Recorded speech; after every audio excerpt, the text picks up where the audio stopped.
Head coach बनता है या मैनेजमेंट में आते ना, वो बनते हैं प्रोफेसर। পাকিস্তান ক্রিকেটে চুন থেকে পান খসলেই তার মন্তব্য সামনে আসে সবার আগে, যার কটু কথা থেকে বাদ যায় না ক্রিকেটার থেকে বোর্ড কর্মকর্তা কেউই। তার নামটাও সবারই চেনা, বাসিত আলী। কিন্তু কে এই ব্যক্তি আর ক্রিকেটে তার দৌরাত্ম্য কতটুকু, চলুন জেনে নেওয়া যাক। 110 रन पे पूरी टीम आउट, बुक हो आउट हो।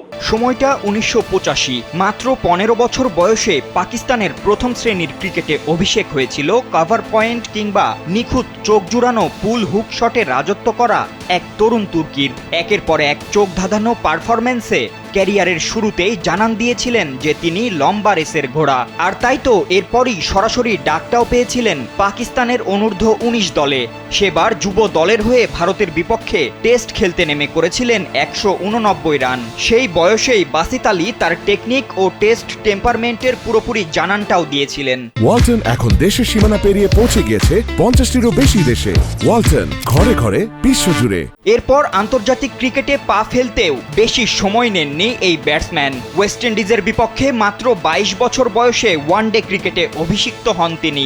আর আন্তর্জাতিক অঙ্গনে পা রেখেই পুরো ক্রিকেট দুনিয়াকে নিজের ব্যাটিং জাদুতে মুগ্ধ করেছিলেন বাসিত। সে সময় কোর্টনি ওয়ালস, কার্টলি অ্যাম্ব্রোসদের যেভাবে খেলেছিলেন, তারপর তাকে নিয়ে বড় স্বপ্ন না দেখার কোনো কারণ ছিল না। তাই তো সেই সময়ই তার তুলনাটাও হয়েছিল কিংবদন্তি জাভেদ মিয়াঁদাদের সঙ্গে। কিন্তু সম্ভাবনাময় ক্যারিয়ারের দ্বারপ্রান্তে দাঁড়িয়ে তিনি হঠাৎই হারিয়ে গেলেন এক ফিক্সিং কেলেঙ্কারিতে।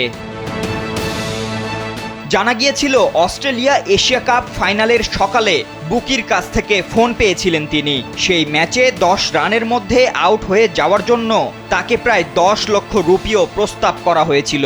যদিও বাসিত তখনই সেটা পাকিস্তানের ম্যানেজারকে বলেছিলেন বলে জানান। তবে কমিশনের মতে তারা বাসিতের বিপক্ষে ফিক্সিংয়ের প্রমাণ পেয়েছিলেন। এছাড়া তার সাথে বুকিদের কথোপকথনের একটি টেপ রেকর্ডও পেয়েছিলেন তারা। ফলে এত সব বিতর্কের মধ্যে আর খুব বেশি লম্বা হয়নি বাসিত আলীর ক্যারিয়ারটা। শেষমেশ মাত্র 25 বছর বয়সেই 1996 এপ্রিলে 19 টেস্ট ও 50 ওডিআই খেলে থামে তার আন্তর্জাতিক ক্যারিয়ার। পরবর্তীতে তিনি যুক্ত হন কোচিং ক্যারিয়ারে। পাকিস্তান এ দল, মহিলা দল এবং অনূর্ধ্ব 19 দলের প্রধান কোচ হিসেবেও তিনি দায়িত্ব পালন করেছেন। সেই সঙ্গে জড়িত আছেন বিভিন্ন ক্রিকেট বিশ্লেষণেও।